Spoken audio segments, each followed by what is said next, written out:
det kunne jeg godt nok aldrig. Jeg lærer mig aldrig. Jeg er blevet rigtig sund. Og det er faktisk det, jeg vil fortælle om. Jeg har taget flødeboller med til nogle løbere, der skulle være et eller andet sted, jeg hørte om. Jeg skal ikke have dem selv, fordi jeg rører en sukker eller noget som helst. Jeg er på sådan en diæt. Og jeg er begyndt at løbe også. Og blevet solidarisk.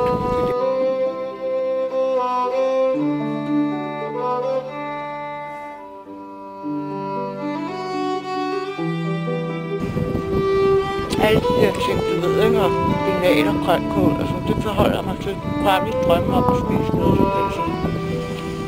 Sukker og så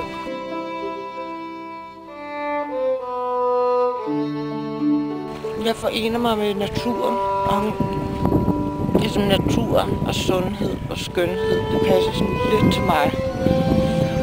Jeg ved ikke, måske. Men jeg kunne måske et eller andet sted godt spise en enkelt flødebolle, fordi der kommer ikke rigtig nogen. Jeg synes, nu har jeg ventet her ret længe. Der burde faktisk være nogen. Men jeg kunne prøve at smage. Altså. Nej. Det gør jeg ikke noget.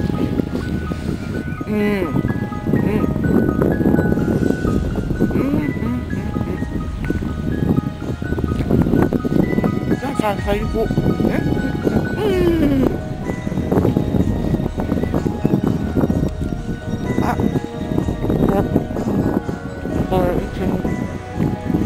Men det er ikke så godt. Det er faktisk ikke særlig godt, det her.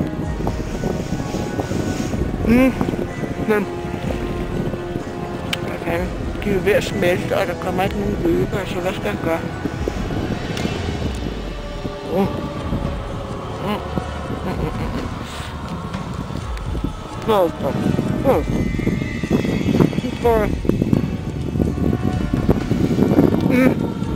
Og det er god.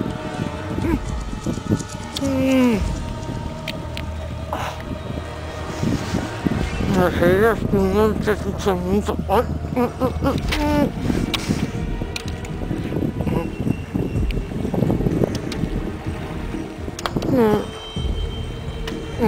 Det er så...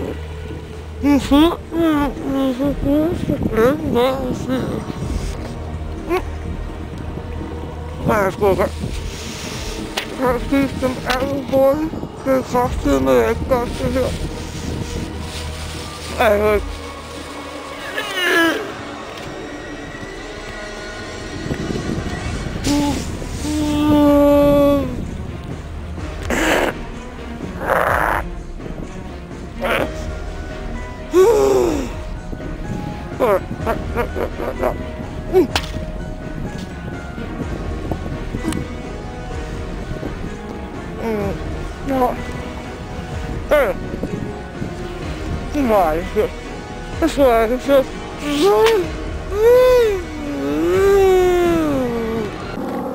er på vej tilbage, og jeg fik spist rigtig mange flødeboller.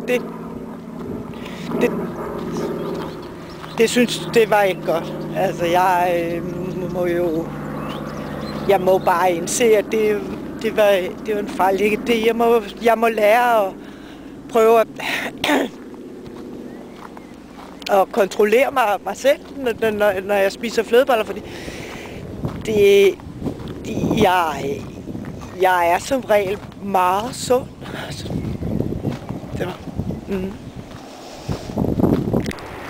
Nu er jeg kommet lidt længere. Men altså, jeg kan ikke forstå, hvorfor man ikke klipper sådan noget fra. Det fatter jeg simpelthen skide af. Det kan jeg simpelthen overhovedet ikke. Fordi det